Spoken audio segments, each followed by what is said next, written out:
at drama school, there was a wonderful old man called Rudy Shelley. Now, Rudy was a Prussian Jew. He was probably around about 80 at that point, I think. And he would wag his finger at you. And anybody who ever went to the Bristol Old Vic Theatre School can do impressions of Rudy Shelley. And I remember doing one production, and he wagged his finger at me at the end. And I was expecting, you know, some wonderful paean of praise. And he said, "Greg, don't want to be clever." And you know, that's the best piece of advice a classical theatre director can ever have. Because to me, you know, particularly Shakespeare, those texts are great.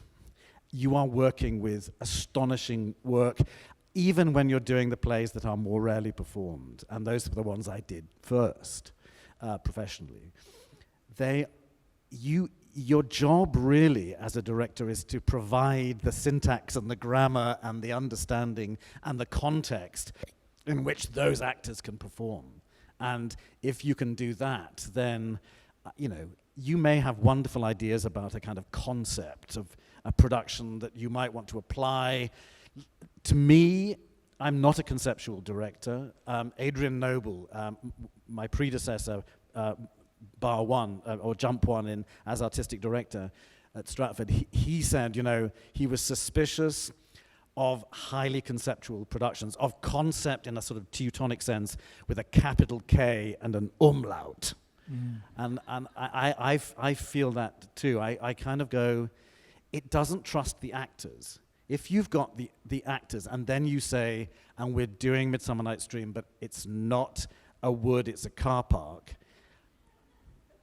they still have lines saying, I'm in the middle of a wood. So how are they meant to, how do they make that association? I think it can, you know, I think there are many, many different ways of doing Shakespeare. My own personal way, having been an actor, is to trust that text and those actors, if you've cast it right and you've provided a context in which the rehearsals can be a really flourishing experience, then you're going to have the best experience, and you're not going to get in between the Shakespeare and the audience, and the audience, and the audience, and the audience, and the audience, and the audience, and the audience, and the audience, and the audience, and